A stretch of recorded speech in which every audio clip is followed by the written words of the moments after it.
Decisivo na vitória por 2-1 do Internacional diante do Flamengo. Na manhã deste domingo pelo Brasileirão, o Maurício parece estar cada vez mais adaptado ao Inter e com a confiança do técnico Mano Menezes. Mas já vou falar um pouquinho sobre esse assunto. Antes, queria deixar um recadinho para você que gosta e sabe sobre futebol.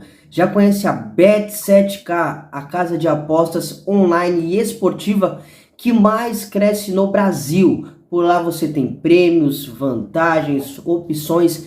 É só você clicar no primeiro link que vai estar na descrição desse vídeo, que aí você já vai cair para fazer o seu cadastro e já conseguir fazer sua fezinha, que eu garanto que você vai ter várias oportunidades e conseguir tirar bastante proveito disso. Bet7k, sacou, ganhou.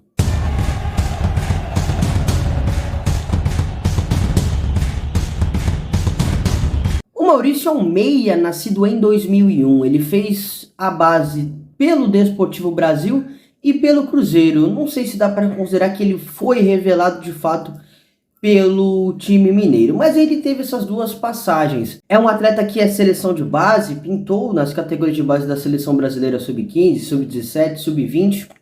Um atleta muito bom jogador, que de fato é um meio-campista, que foi adaptado para jogar como ponta. Já vou falar um pouquinho mais sobre isso. Ele chegou ao Internacional em novembro de 2020, uma troca envolvendo William Potker e ele. Por quê? O Potker naquele momento era jogador do Internacional e o Maurício do Cruzeiro. E houve essa troca. O Potker foi jogar no Cruzeiro e o Maurício veio para o Internacional. Lá na equipe mineira, em 2019, ele teve poucos minutos, mas em 2020 ele já foi titularíssimo da equipe na Série B, né? Que foi o primeiro ano do Cruzeiro na Série B. E aí o Inter viu o desempenho dele e trouxe o jogador. Já no Internacional, em 2021 ele teve momentos instáveis, alguns como titular, outros como reserva, em outras partidas não atuou. Já no ano passado, em 2022, ganhou uma sequência maior, mas ainda não era titularíssimo da equipe. E parece que em 2023 ele de fato vai ser esse titular pelo lado direito. No início da temporada, o Mano não tinha um centroavante, pelo menos não estava utilizando o alemão. E colocou o Pedro Henrique, que de fato é um ponta de origem, para jogar como centroavante. E aí abriu uma lacuna, porque o Wanderson ficou pelo lado esquerdo, e aí pelo lado direito, que seria o Pedro Henrique, o Mano deu oportunidade para o Maurício. Só que ele foi muito bem, já vou falar sobre os números dele um pouco mais para frente. Ele foi muito bem e não saiu mais da equipe. Depois ainda chegou o Luiz Adriano, o Mano colocou ele para jogar. E naturalmente quem sairia da equipe seria o Maurício, porque o titular era o Pedro Henrique. Mas não, o Pedro Henrique saiu do time e o Mano bancou o Maurício e aí a gente viu como ele está jogando muito bem.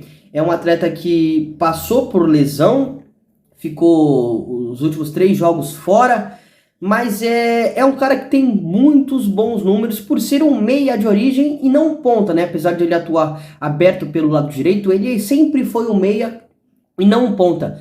E a gente já leva muito em consideração o que o Mano pensa sobre futebol, né? Porque o Mano, nas equipes em que ele montou o 4-2-3-1 mais recente, né? Principalmente no Cruzeiro, que ele usou exatamente esse sistema e ele foi vitorioso, campeão da Copa do Brasil, campeão mineiro.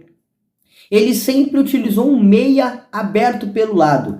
Então, por exemplo, naquele Cruzeiro que foi, não vou dizer histórico, mas conseguiu ter um bom desempenho e resultado. Ele tinha o Thiago Neves como 10, centralizado, mais ou menos do que a posição do Alan Patrick hoje no Inter, e tinha aberto o Arrascaeta, e que é o Maurício hoje, só que por outro lado, de fato.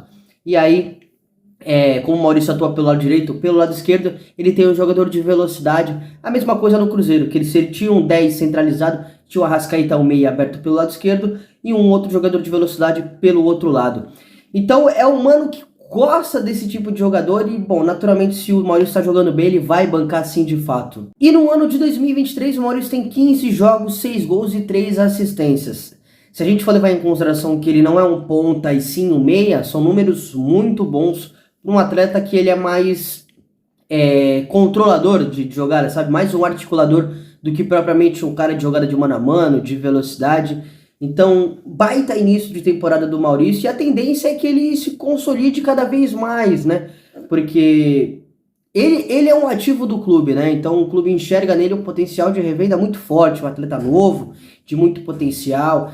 Ter passado por categorias de base pesa muito positivamente isso.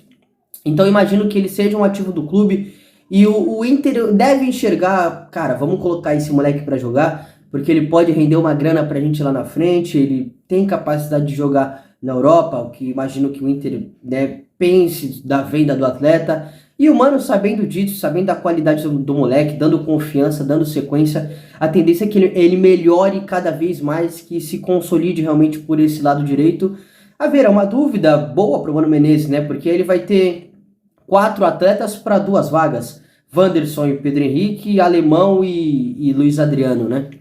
E o Alan Patrick, de fato, será esse camisa 10, esse articulador, e que também está fazendo um início de temporada excelente. Muito bom jogador o Alan Patrick, né?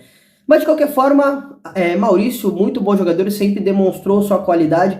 Precisava um pouco mais de confiança, um pouco mais de sequência, errar menos tomada de decisão, e ele está conseguindo nesse início de 2023, e a gente está vendo a qualidade que ele tem. Beleza, meus amigos? Se você gostou do conteúdo, não se esqueça de se inscrever no canal, ativar as notificações e curtir esse vídeo. Um grande abraço e até amanhã.